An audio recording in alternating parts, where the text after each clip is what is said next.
Let's see.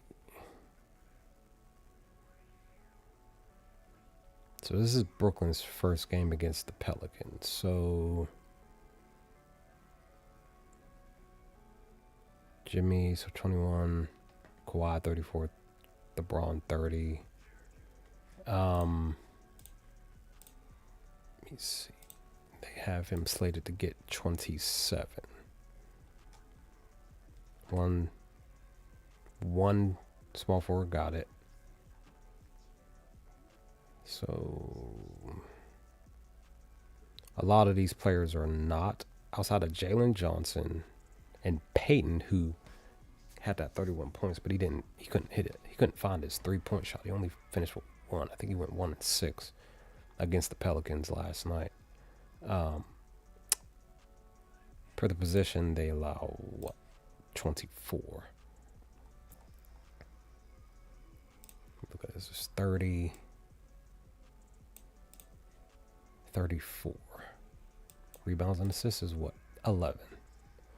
He is 5 and 1 in the last 6. Head to head, 2 and 3. 1 and 0 on the year. He had 12 on the 6th of December. He's averaging 11 on the year. Kind of struggling a little bit here, but he's been on the uptick. So I may consider taking him for the 11 tonight. Kind of liking that one.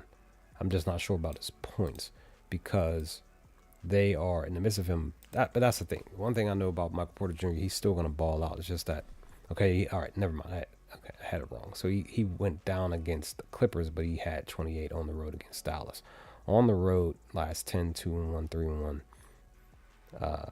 3-0 in the last 10.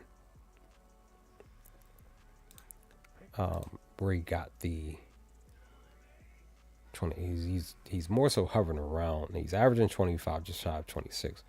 But when he's getting the number, he's hitting 27 or a little bit higher. Like I said, I don't know.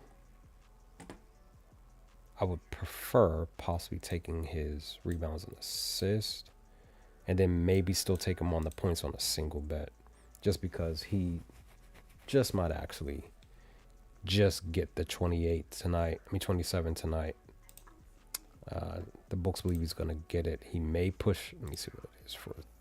See, plus 176 for a 30 piece. So it's got to be for him to get, say, 31, probably 2 plus 250, 260, something like that. Maybe a little bit higher, maybe 280. Maybe I might still take him for the single bet, but I'm feeling more his rebounds and assists more than anything. 1, 2, 3, 4.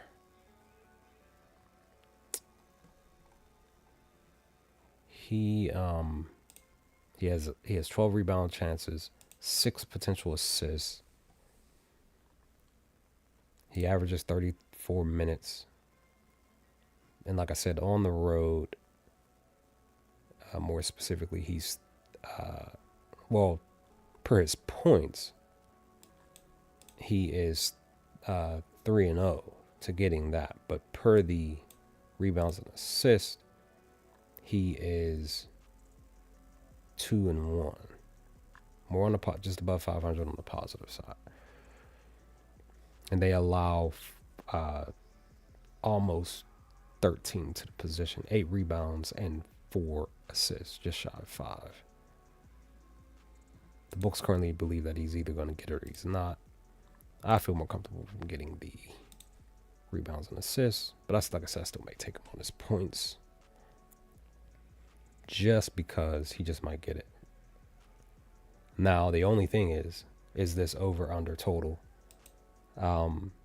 Brooklyn are on the down scope. They really haven't been able to score much in the last few games. I faded them back-to-back games. Faded them against my Memphis Grizzlies. They scored the 98. Faded them against Dallas on a parlay, and that one covered along with the other part of the parlay. So that 2-leg cash, as you see, they scored 105. They're averaging currently on the season. Because the question becomes, could you fade Brooklyn on their team total points under 115? That's what they push it to because of the Pelicans defense and what they're allowing, which is 122, just shy of 123. Again, they're 8-2 to the under in the last 10, 4-1 the last 5. Head to head though, they scored 119 against the Pelicans on the 6th of December, so they're 1-0 to the over, but 0-1 to the under on the year. Pelicans just, per the 115, they are, if you decided to go with the over, 10-0. No, 10-1. I mean, 9-1. No, excuse me. 8-2. I apologize. 8-2. Washington couldn't get it. Well, they got theirs. They went under. Apologies. Per the under. I apologize. And LA went under on the 6th. One was on the road, one was at home. Them at home, 1-0. Let me see. To the over. If you decide to go with the over. 1-0. 1-1. 2-1. 3-1. 4-1. So if you decide to go with the over, they're 4-1 to allowing a team to score 115. And then 1-4 on the opposite side at New Orleans.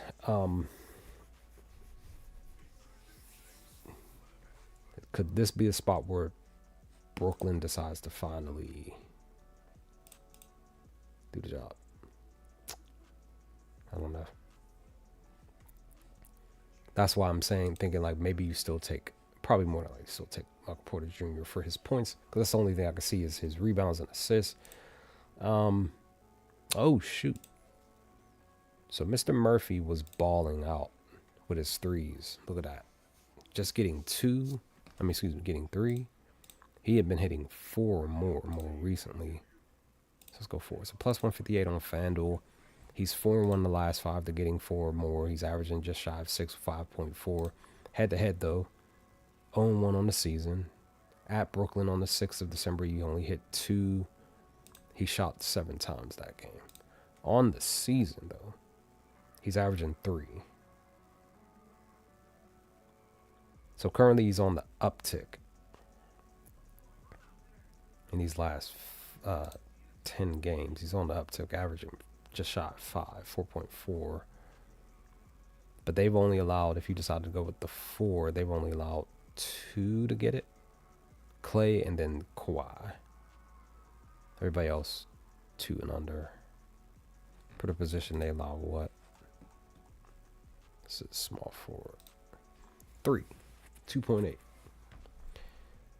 He is averaging 10 shots from the arc, but he had 7 and 8 here at Orlando, at home against Denver last night. But he still got 4. Question becomes, is he going to say shoot more? How many did he get here? It was 7. That's the question. Is he going to shoot more tonight? Maybe. What is his points? 21. He did get 23. He's 1-0 in the season, 1-1 against them. On the year, he's averaging 22. They allow 23, 22.7. 1, 2, 3, 4 out of the last 10. Justin was 1 point off. It would have been 5. Everybody else is under. He takes just shy of 16 shots, 15.4 on the year. Last 10 he's shooting 17, just shy of 18. Last 5, he's shooting just shy of 21, 20.4. Again, his shooting is up. He had 18 shots last night, and he still got 31 points.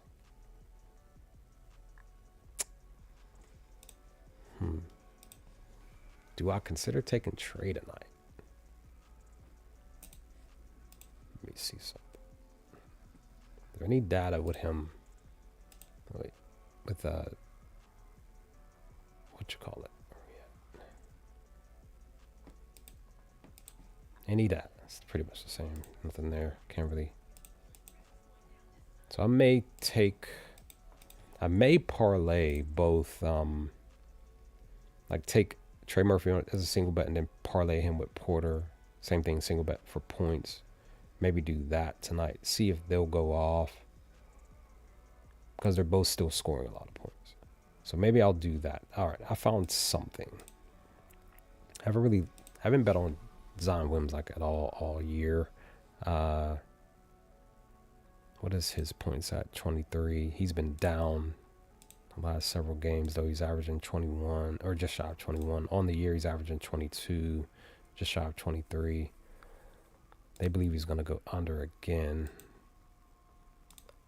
Per the position, they allow 22. Just one got the 23.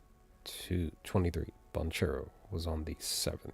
So in the month of January, they're actually shutting bigs down. So maybe we fade Zion tonight. Maybe. There's no head. This is his first game. Again, this is their first matchup against each other on the year. Technically, it looks like in general, he hasn't played Brooklyn at all. I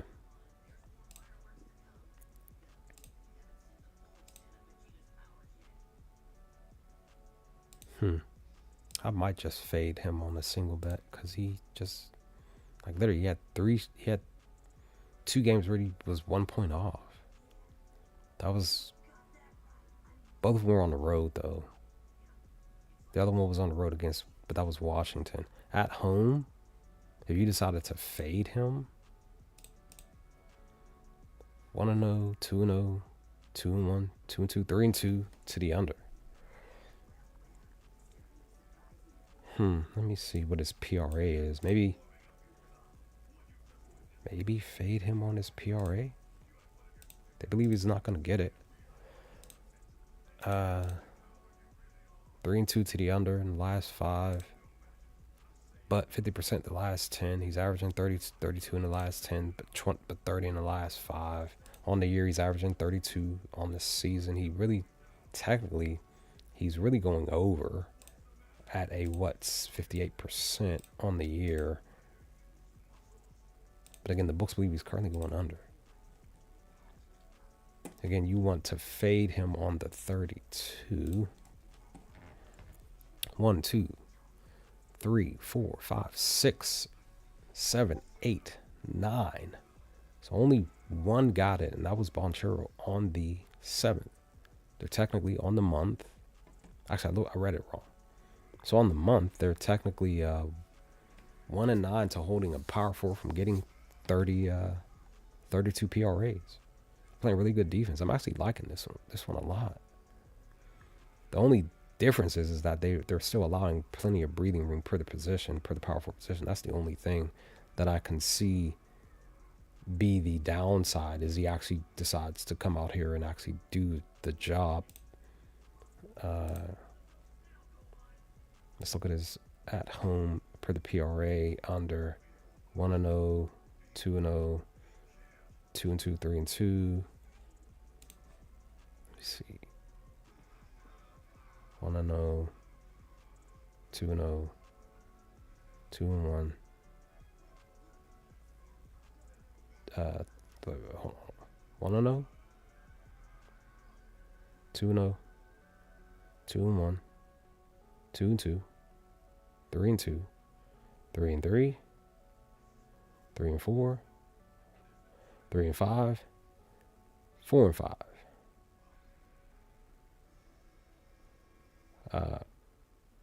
5-5, 5-6. So 5 and 6, just under 500 from going. Just 5 out of the last 11. So again, 5 and 6.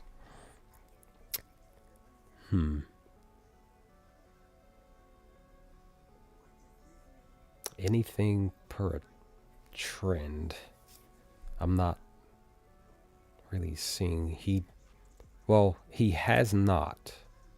The one thing that he hasn't done, he hasn't had 3 straight games where he's hit under the 32. That's the only thing I can see.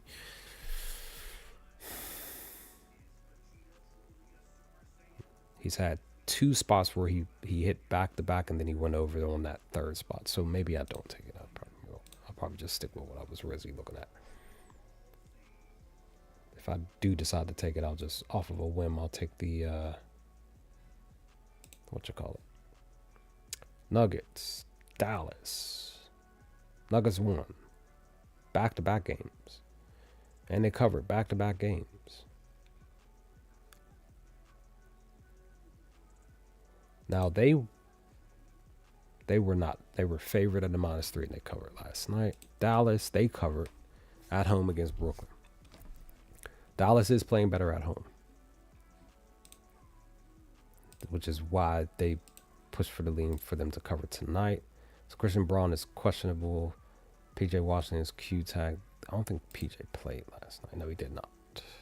He hasn't played since the... Hold on, let me see.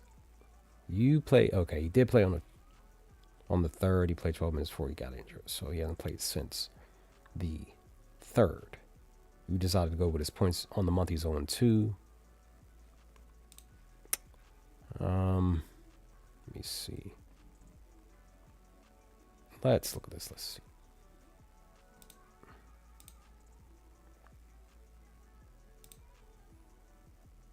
Denver's 24-16 ATS. Why it's showing that?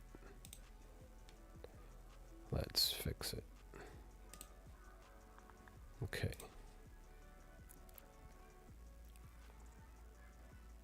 Huh. Oh, wait, sorry. 17-23 ATS. Both teams won last game. So after a win, Denver is 15-11 after a win. Dallas is 5-9 after a win. Let me see. On the road, Denver is what? They are underdogs.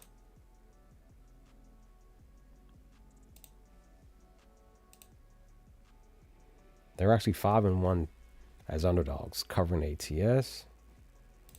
And the home favorites, Dallas is 2-6. Now this is plus money for them to cover a +1.5. No, actually it's not. It's -115 because the books currently believe that they're gonna not cover. Let me see. Okay, Denver's actually winning first halves. They win the opening quarter. They win the first half. Let's see. Plus.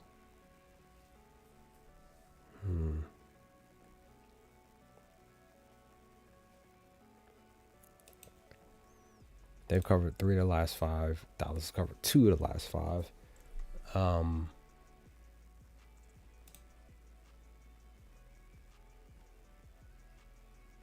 Denver's covering at 68% to the actual first half spread. On the road, I don't know, 1-1, 2-1, 2-2, 2-3, 3-3, 4-3, 5-3. Last several road games are actually covering. So what is that? 2, 3, 4, 5, 6, 7, 8. So 8 games, right? 9, 10. So we do just the last 10 road games. 2-1, 2-2, 2-3, 3-3, 4-3, 5-3, 5-4. So there's 6-4 in the last 10 to covering a first half spread. Dallas, Denver in the month of January though, they are 2-3 to covering. Dallas, they are in the month of January 2-1 to covering at home, but it's pertaining to the last 10 home games. 2-1, 3-1, 4-1, 5-1, 5-2, 6-2. That's 8. So 7-2, 7-3 in the last 10. They've covered the -0.5. More recently, or just say on the month, few points shy of 60, and 2 teams scored. Excuse me, at home, 45. So two teams went under 50 or below, while Philly scored 68. Denver 60, 58, 58, 59. So close to 60 or higher. But when it's pertaining to them on the road, 65, 58, 58, 59 technically here, and then 62. So it's what they've allowed on defense in the first half. Do I maybe... So because they're scoring so many points, let's look at the first half. It might be closer to 120 on the first half. No, it's not. This is kind of low to me. 110? I feel like this is the best spot to place this bet. I like this spot here. For them to combine for 110 points, this feels like the best spot. Look at what Denver's doing. 9-1 to the 110 in the last 10 games. Dallas still 60%, 6-4. I like it. Liking this one a lot. At home in the last 10, they're 3-1, 0-2. I apologize. So 0-1 and 2, 2-2 even. Denver on the road 1-0, 2-0, 3-0, 4-0, 5-0, 6-0, 7-0, 8-0 on the road. So truly believe that this will hit 110 tonight. I feel like this is the lowest spot. I'm gonna take this now. I'm thinking about it. There was another one because I didn't take it. Let me do that too. Oh no, I did take this Pacers. Let me take this one. I might parlay this. Might parlay. I'm gonna take this 110. This is why I tell my crew, you can bet player props. You can. But the teams will let you down, but I feel like the teams actually do the job. Team props do better than player props, because even if you see data for totals under, first half unders and stuff, and it actually hits, you know what I mean? Like the Nets haven't been scoring, and why I faded them twice, because I didn't notice it. If I had noticed they were covering a team total under more than what they've been doing, I would have been fading them more over the last 10 games. But that's why I'm kind of like, I don't know if I want to fade them again against the Pelicans. I don't think I want to do that tonight. But I'm taking this team total under here. I mean, first half over for this here. So it's a little bit different. So this was early. This is like earlier, right? So it says minus 110 currently against the minus 120 over on the Score app, right? But on Outlier on my phone, it says that it's a minus 108 versus a minus 110. So currently now the books believe that there's a slide, because like I said, here on Outlier on my laptop, it's showing a bigger push for the over. On my phone, it's showing a lighter lean to the over, but I'm still going to take it because I just feel more comfortable with taking this here. Let me go. Let's see. Just the only thing is I'm getting the little bit of a better line on DraftKings because it's a minus 108. But let me just double check and make sure. Click on that. Yeah, it's a minus 108. So we're going to throw, whoa, let's not do that.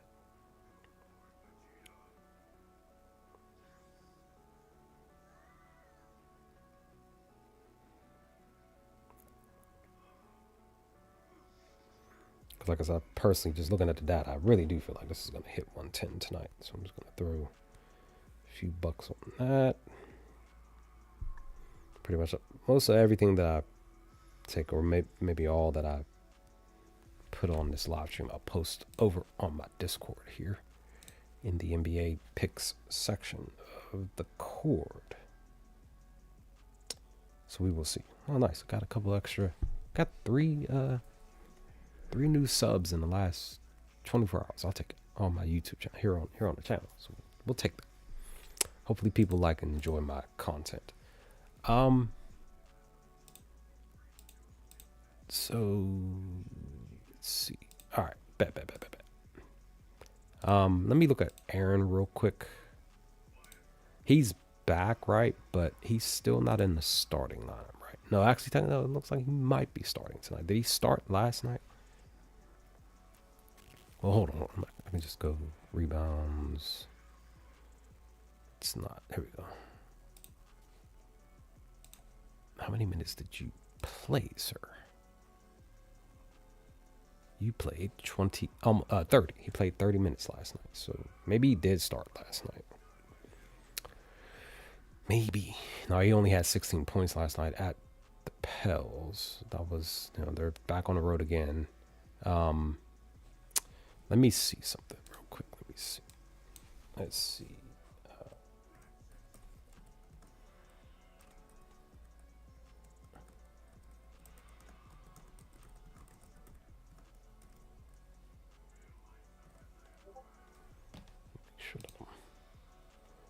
This is Dallas. Mavericks. He averages 14. Let me see.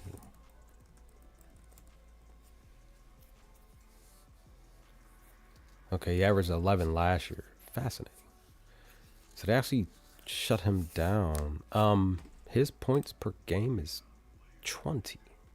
I mean, they have him getting 20 tonight. So then, what do I do here? If why are they giving him 20? Yeah, he only had 11 last year. Why are they giving him 20? He's averaging under the 20, 18. He's really gone under. It's a plus 114, which I really don't see that number. So the books currently believe he's going to go under. 61% to the under, 60% in the last 10, 60% the last 5, 65% the last 20, and he's 61% on the year. That's why, because they're shutting down a lot of the power forwards. So maybe I fade Aaron Gordon tonight. Maybe he's 2-1 in the last 5 to getting it. Now, he's had 2 spots in the last 10 where he went back to back. Most of the time he's going under. He hasn't had at all. He hasn't had a spot where he went over in the very next game. Like he got it, he got it, then he didn't get it. You know what I mean? He hasn't had one of those. So I may fade him tonight. It's 20. He's averaging 28 on the year. Let me go on ahead and consider fading him. But main pick is the first half total over. So that's that. Found that. Knicks and Kings. Oh, you know what? Let me go back because I did not look at. Let's see.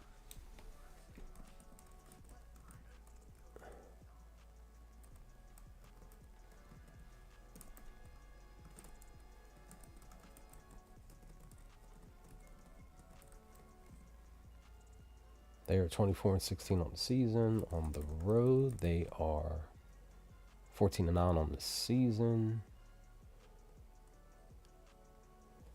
Mavericks, all ATS.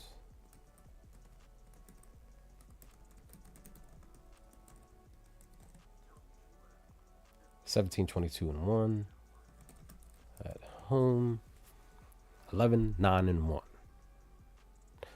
And then ATS this season on Wednesday. Let's just keep it here. 2-4. Anything at home. 2-4. So all those 2-4s was at home. Nuggets. ATS record this season. Oops. On Wednesdays. 6-1 on Wednesdays. On the road then, 4-1. 5 of the games on the road, they went 4-1. Let me see. Let's see. Do they have this information? Back to back.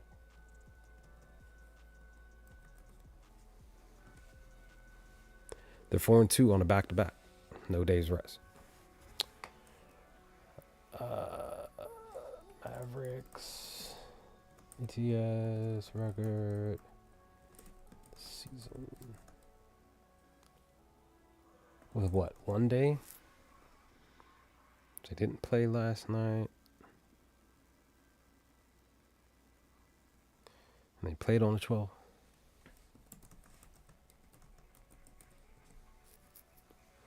They are 10-15 with 1 day of rest to the ATS. So what are they at home with the 1 day of rest? 7-6. The Nuggets.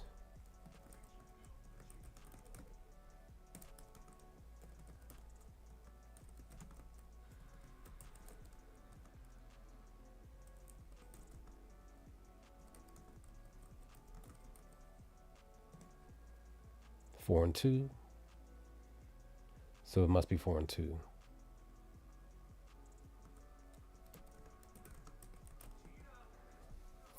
Three and 1 on the road. So currently, it looks like Denver possibly will cover this +1.5 tonight. Currently, that's what it looks like.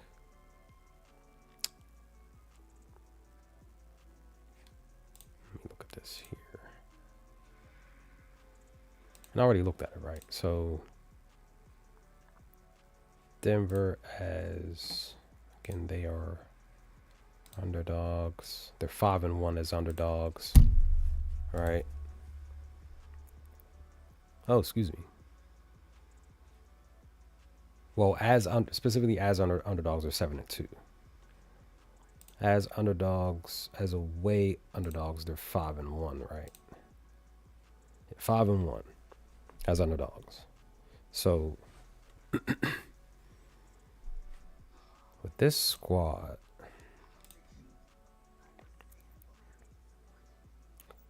let me see. Question becomes, can Denver cover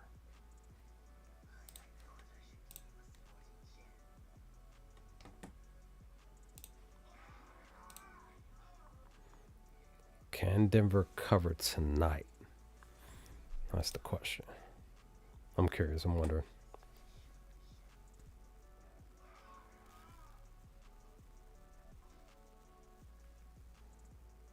We shall see. Oh, man. All right, try to hurry up. I got 2 more. Well, I might just call it for referral. I think I got enough time. Yeah, I think I do. I think I got enough time to finalize this last couple of games here. Another main pick for this spot per the video from this morning. First half over 119. This one's going to be a little bit more trickier. Main reason is because in the last 20 games, technically the last 11 games at home for Sacramento, they're 5-6 to the over. while the Knicks on the road, in their last, if I remember correctly, 9 road games. Let me see, 2-1, 3-1, 4-1, 5-1, 5-2, 6-2, 7-2, 8-2. Yeah, they're 8-2 to the over. So that's why I push more towards the over, because the Knicks have actually been covering, per how their defense is set up in these last 10 road games. Sacramento, they still allow teams to score on them. So that's why I'm just like, kind of feeling confident about this over. We'll see. But in the last 5, at least, Sacramento held, well, the Lakers still scored 50 plus points, but they stopped them at 54. They stopped Houston to get 50. They stopped Dallas to get 50. But Golden State and Milwaukee got 63 and 62 against them. Knicks wise, they still were getting close to 60 or above in 3 of their last 5 games. More specifically, 2 of those games were on the road. And even more specifically, like I said, per their defense, they've been allowing teams to score at least 60 points or higher against them. Maybe even closer to 60, even in the last 10 games they've been allowing. So that's why I say I still feel comfortable with them, with this game going first half over at the 120. So we'll see what happens with that. But when it's pertaining to the actual game, when it's pertaining to the actual spread, as you see here, the last 5, Sacramento's actually been covering 3-2, while the Knicks, even down below, 5-15 in the last 20 games on the road, right? 1-4, 2-3 ATS, but 1-4 per the actual spread. Sacramento 3-2 in general, but that's the front end of the last 10 games. Back end they weren't covering, so something shifted for them. While it's still been pretty much consistent with the Knicks not being able to cover ATS or this number here. So if we look at Knicks record to a 10.5 spread, they are on the season, they're 21-14, right? But on the road, let's look at that. They are 8-10. They're below. They're just below, right? So,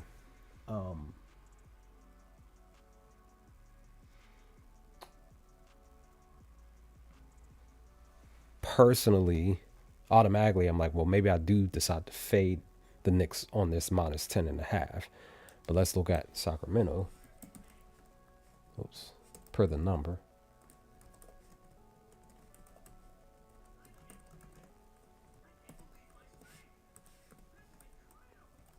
They are 4-10, right? So it's not looking really well at all for them. Let's look at home. They are an even 3-3. So the question becomes, because they covered on the now per the month, they're 1-1. They couldn't cover against Boston in that loss at home. Actually, no, it looks like they were on the road on the first, but then they did cover against Houston in that wild game where they stopped Houston from scoring 100 points. So I'm kind of curious, can they cover this plus 10.5 tonight? They're pretty much, for the most part, outside of Murray still being out, Schroeder's still out. Well, Schroeder might. Well, no. You know what? No, I think he's suspended more than one game, right? If I remember. But Sabonis is still out and Murray's still out. New York, they're back at full strength officially, right? With then what you call it coming off the bench? Robinson coming off the bench. Because they did finally get that win against Portland. I literally thought Portland was going to at least cover the spread, but that didn't happen. But I did kind of have I had some doubts about them covering the spread because of the fact that Hart was back, but I was just like, well, maybe they still cover. I just didn't take them covering the +5.5. I was just thinking, like, well, maybe they still do cover if I had to really lean towards picking a team to cover. Hart's first game back, I really wasn't fully expecting the Knicks to cover the +5.5. I was more so just like, well, maybe they still score above their team total points, and that's exactly what they did. But again, I didn't take the pick. I looked at it, I was like, well, maybe they still score that one. I think it was like 118, 119. And they did do exactly what they, came out to do. And they handled business, got that win. So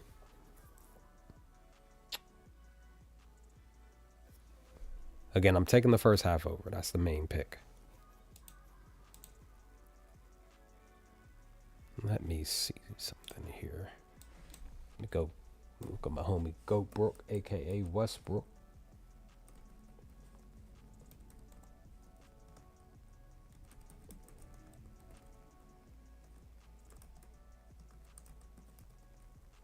I'll just do versus Knicks. He's averaging 23 in his career. Is there anything this year? Did they play them? This is their first game against the Knicks. First game. So he averaged 21 last year. So they probably have him around 15, 16 points. Let's see. So 17. I was a point or two off. But it's at +105, which I still love to take +105s. The books currently believe he's going to go under the 17. Really hasn't done much. He's 1-1 from last year. On the year, he's averaging 15. He has gone back to back a few times more recently in the last 20. Like when he gets it again the very next game. He had one spot where he went under after, like, he had it on the 11th, but then he got it on the 12th 2 days ago. He had one spot here in the last 20 where he did not get it. Like, he went down on the 14th, got it on the 18th, but then didn't get it on the 20th. That one, they were at home. They're back at home again. This is a back-to-back game. That spot was a road. That was pretty much one road game in between. Well, not in between, but still. Do I consider taking Goatbrook on 17 points tonight? Or do I consider maybe his assists? Let's look at assists. The points are actually looking a little bit better. Assist-wise, he's been down more in the last 10, averaging just 6. You need 8. Head-to-head, he went under in both games last year. That's probably one of the reasons why. One of the main reasons why they believe he's going to go under is because of here, but also, too, because he's 0-2 from last year. He averages 7 on the season. 7 in the last 20, 6 in the last 10, 6 in the last 5. Maybe still consider fading him.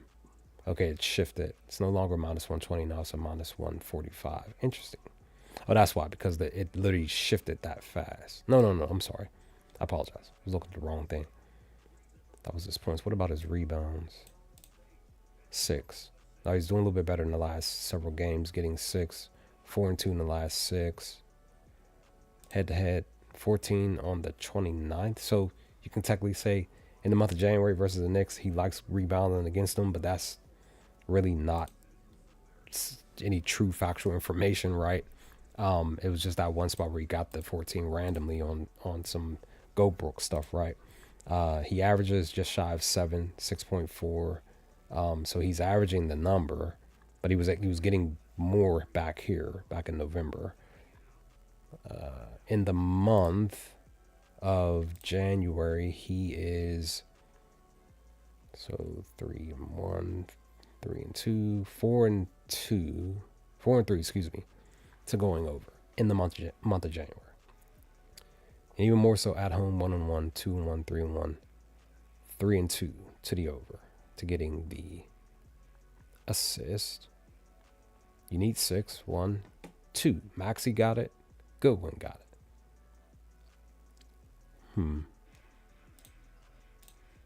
They average They allow 5 to the position. I'm sorry, I mean assists. I meant rebounds. You need 6 rebounds. They average, so they allow 5 to the position, just shy of 1. So this is just I would say a small, at least from my perspective, just like a small risk, only because they're allowing just under the number for the actual 6. Again, he had 14 in the last meeting, but that was at New York. This one was when he was playing for Denver at home. That was that game. And I want to say Jokic was playing, all of that. Braun was healthy. Murray was healthy, all of that stuff. Points, rebounds, 23. Rebounds and assists, 14. See, a lot of this stuff is closer to plus. Minus 110 for a 30. The books believe currently he's going to get it. He's 2-0 against them from last year. We're getting 30. On the year, he's averaging 28, though. 2-0, 2-1, 3-1, 3-2, 4-2 to getting 30 in 6 home games. So that's a positive. Per the position, they allow 38. Harden was the only. Harden, Cunningham, and Maxey got 30 or more. Everybody else, like Gillespie, sometimes plays, sometimes starts, sometimes doesn't. Same thing with Gooden, same thing with Drew. So the starters, at least starter wise, all 3 starters, Harden, Cunningham, and Maxey, got the 30. So that's a positive. Again, 6 out of the last 6, he's 4-2. And technically, out of these 6, he's 3-1. Maybe you do take Russ for the 30 tonight, even with a full strength roster here. Let me see. Brunson. See, with Brunson in, it's 2-0. So I don't even think it really matters if I add Cat, Hart, Bridges, Anunoby. He's still 2-0. But again, this was Denver, though. Totally different team. Let me just reset it. All right. I'm thinking about taking Westbrook on the his over on his PRAs tonight.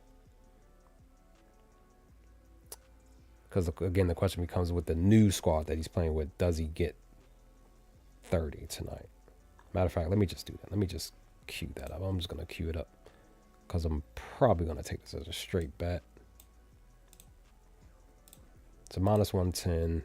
Let me look. Because again, outlier on my laptop is totally different outlier on my phone. I don't know why the data is like different. It's just weird to me, to be honest. But let me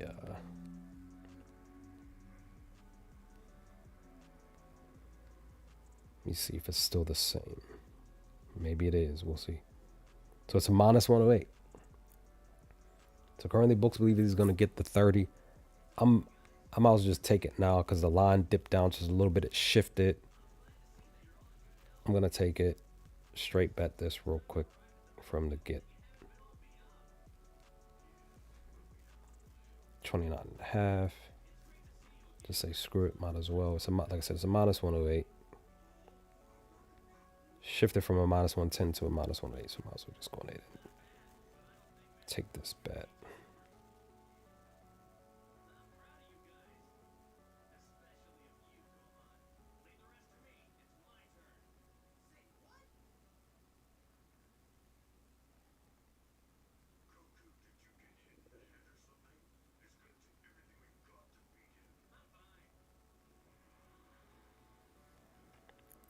Okay. I took it minus 108. Like I said, it's either I'm going to post most of this stuff or all of this stuff on my Discord and technically over on WAP on my with the crew. So I like that one. Who's so Renaud? The question becomes, can Renaud get 12 points? Because over on WAP.com, this is where I'm at over here with the crew. My crew over here. the homies over here, the legends, Top Sports Debate. This is where I live stream over here. I'm going to live stream later today, chop it up with the crew, go over a community parlay. This is where I do some of my analytic stuff and then do a community parlay over here, WAP.com. I told them in yesterday's stream, or a few streams, it was maybe three streams ago when I was capping the Knicks game, Knicks squad, that we all know who pay attention to the Knicks that Cat does not play defense. So I personally feel like Maxim, he can get 13 tonight. Just being honest, the books currently believe that he's going to get the 12. I mean, not 13, but 12. This is a minus 117 on Novig. So then what would the actual sportsbook be? It would be BetMGM, minus 120. So if I take I can't do anything. Let me look at that. Let me see what that is, because the line might be like what it's pertaining to a minus 120 versus something else. It might be just a little bit lower. Let me look at this. Let me see. It might be a plus 100 for him to go under 12 tonight. Let me see. What Go Brook? Where are you at? Wait a minute. What does he do? Still the same. Let's see. Without Sabonis, he went under, but this is, well, fascinating. Oh, no, sorry. That's with Sabonis. I need to say without. Still the same.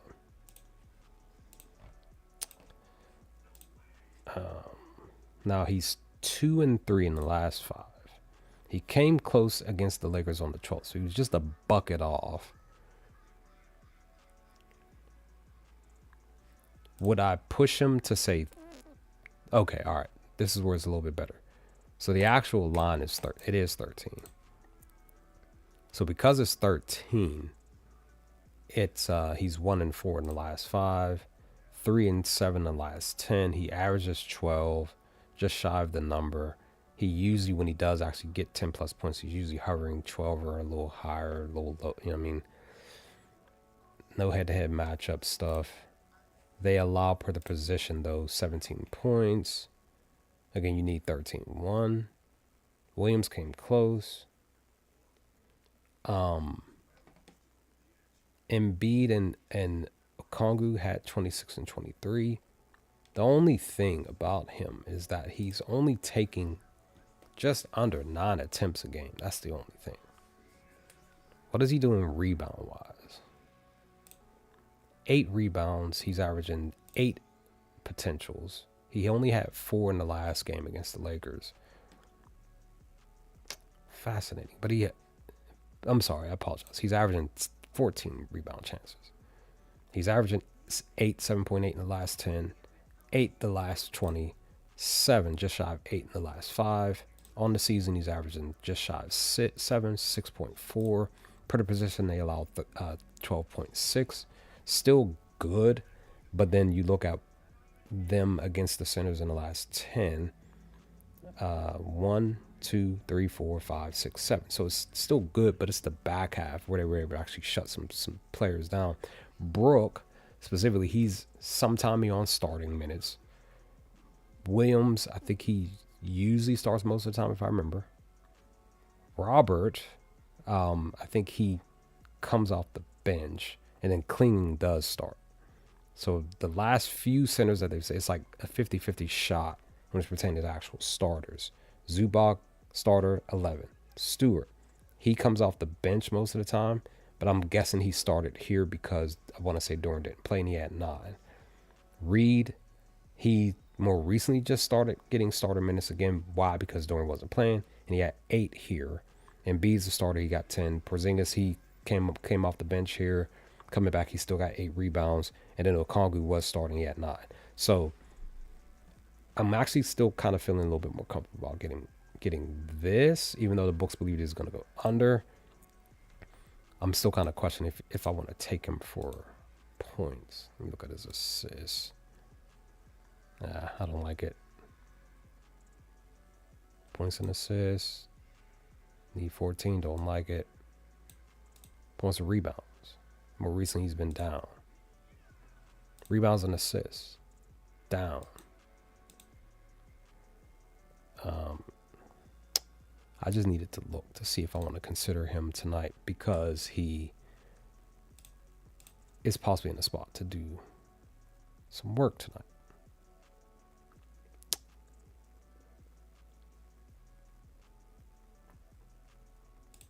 Let me look at Cat here. They got him getting 21 points and assists, 24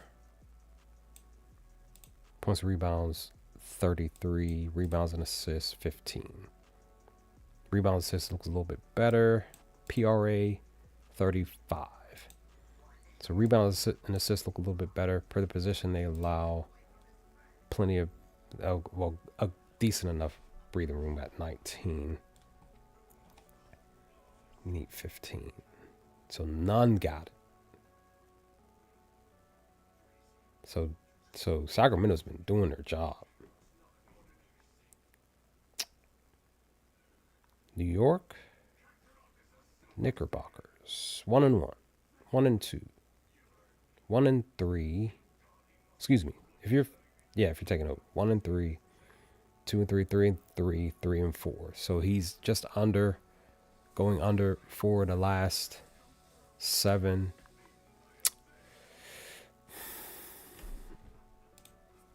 He's 3-2 to the over.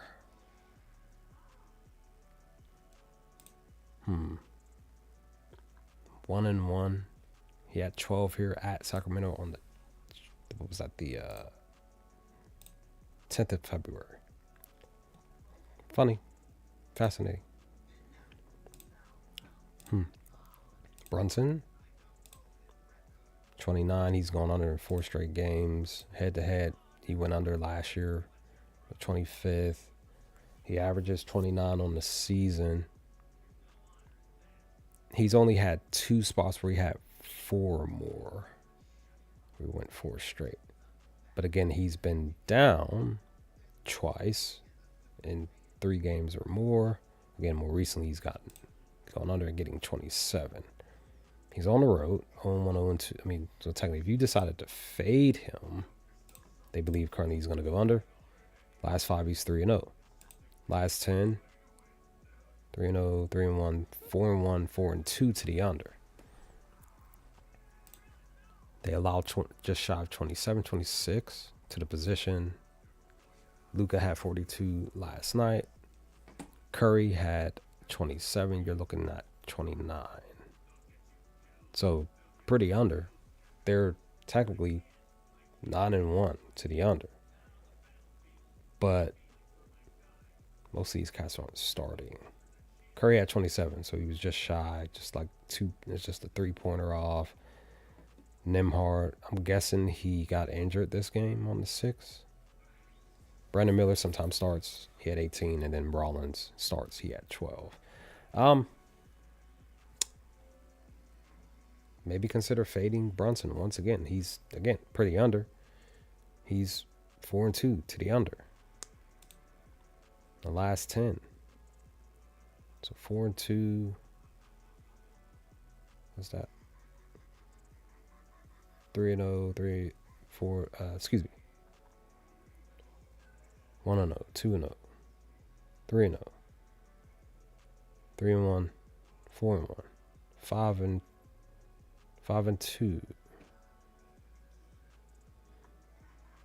6-2, 6-3, 6-4, 7-4 to the under. On the road, 11 road games. He's 7-4 to the under.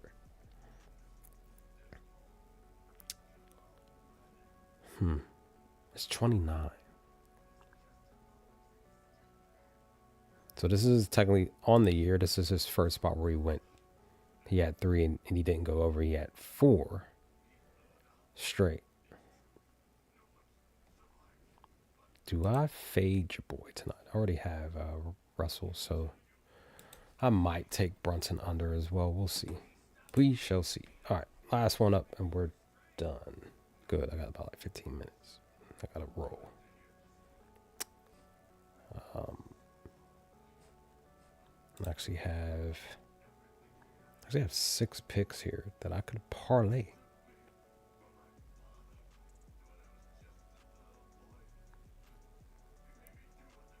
All of these are team focal, so maybe take the first half over on here, add it. Clippers and Wizards. Wizards lost 3 straight, didn't cover. Clippers have lost 5 of the last 6, only covered. No, excuse me, they covered 1 of the last 6, but they won 4 of the last 5. The question becomes, could they cover against the Wizards? Who did they cover against for the 12.5? It was Brooklyn. They were on the road though. At home, 0-2, 0-3. So 3-3 in the last 10. They're 7-1. Last 8 ATS wise. So technically, the last 10 they're 8-2. Washington is 4-6 to 5-5 to covering ATS, but they are also 5-5 per the number. Let's see, they went 0-2 last year against them. Both have not been covering ATS all season though. Now again, more recently, well, it's the 12.5, excuse me. So Washington's doing better at covering the plus 12.5. Let me look at this here. Let me see. Now, granted, Clippers were playing better defense at home not too long ago.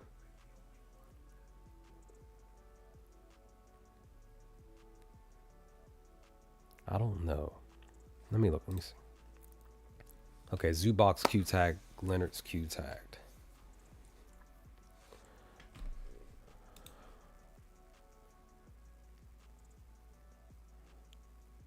As of last night. Oh, no, this morning. No, last night. What am I saying? As of last night, a Q tag. I don't know. Let me see. I can't. Let's say Zubac and Leonard don't play.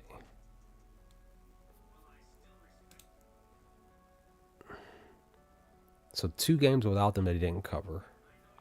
First half, plus 7.5. While Washington are 7-3 to covering a plus 7.5 in the last 10 games.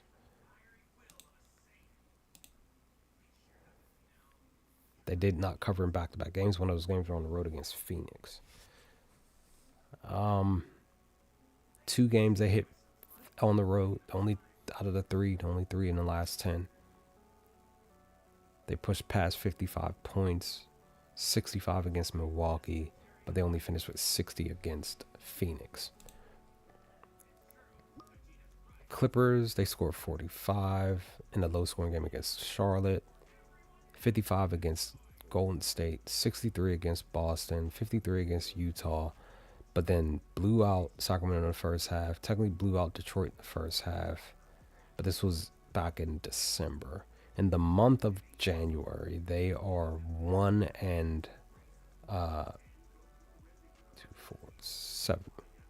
1 and 6.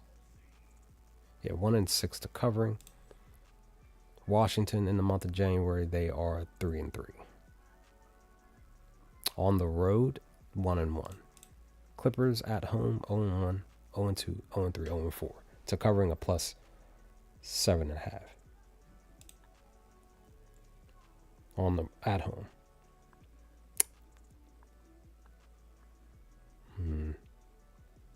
But they're okay. Washington's 2-1 on the road in the last 10. And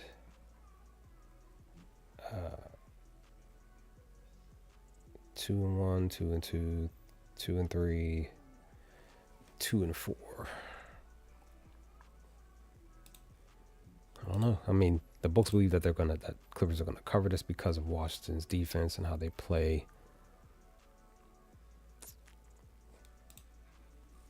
I would have to wait. I need to wait to see because if both of those players are out, then I would take Washington on the plus. I would take Washington on the plus 7.5 spread. That's the current look that I see. Prop wise, see Trey Jones, you can still consider. I think his assists are still low, right?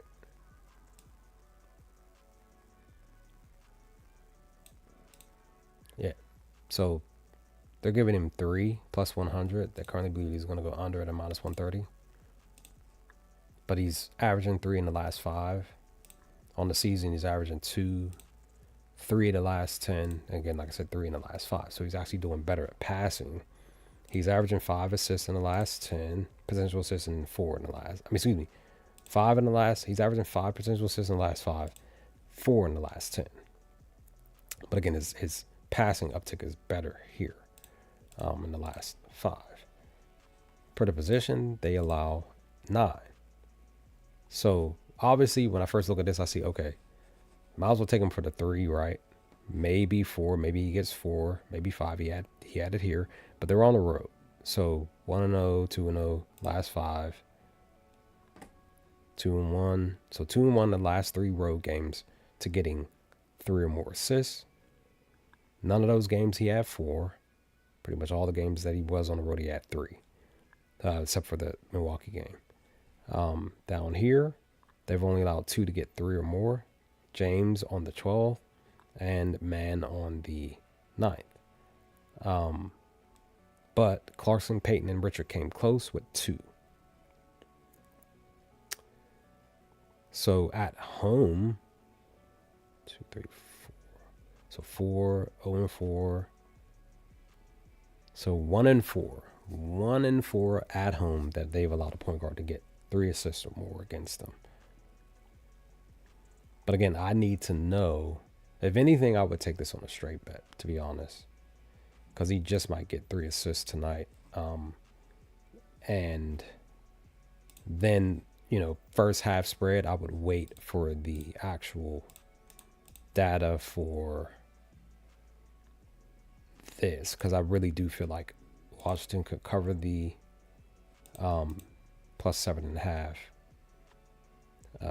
So we'll see. Let me see. Let's say they both play tonight, because again, the Bulls currently going to cover. But let's say Zubac and Leonard do play.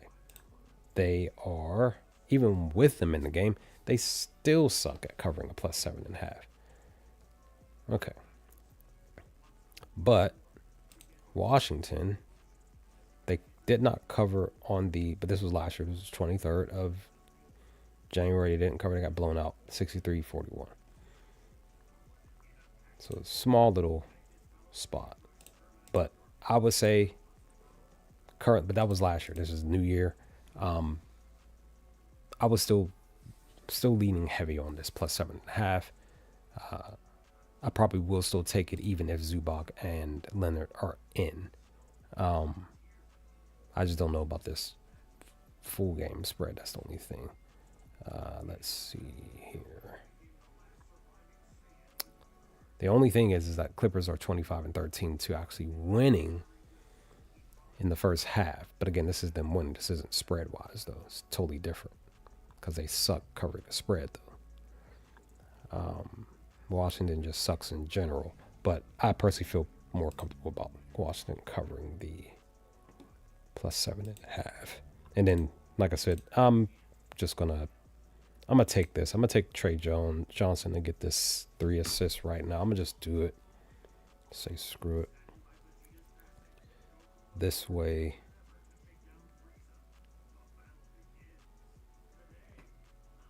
it's in, and I think I bet on him twice, and he's like 1-1 for me right now.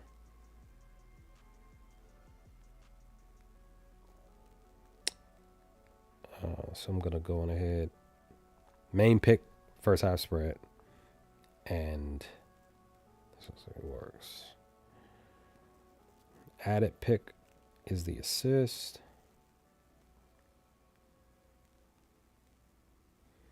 I'm gonna put this over on the score app.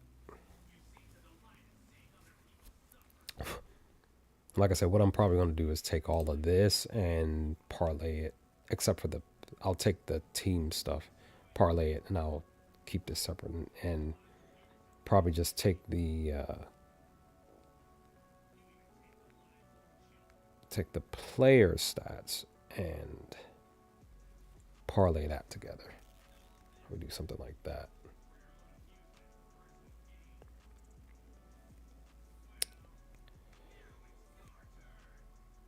Oh, that works.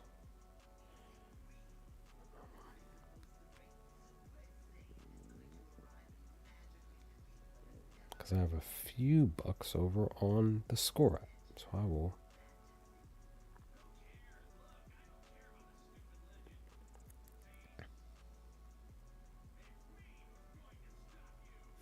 I'm just gonna just throw all that out on that.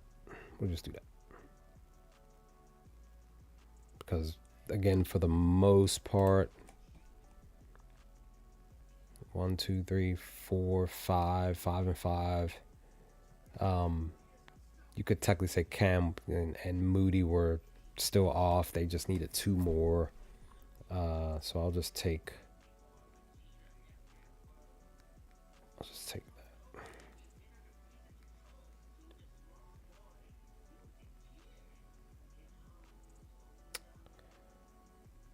And we shall hope for the best. Try not to stress. But all right, we're good. I did good. Pretty much 2 hours. That was a long time. But I was off today, so I didn't mind at all. Just walks me right into eating lunch, so that works out. But I'm out.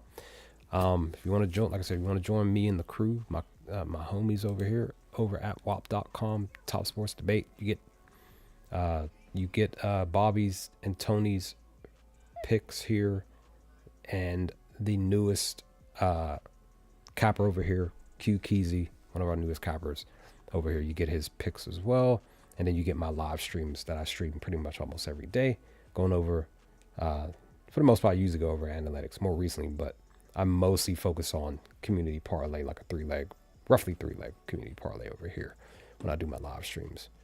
Usually, as you see, they don't usually run that long, but more recently they did because I was doing analytical stuff. So I did my analytical stuff here more, and I'm probably going to try to do that more here, live streaming here for the analytical stuff, and sometimes do the analytical stuff and make it a little bit more quicker for the WAP spot here, so that we can knock out the community parlay stuff as fast as possible. But with that, I'm out. Thanks for watching. If you rewatch this whole thing, and hope that the data and the research was helpful for you.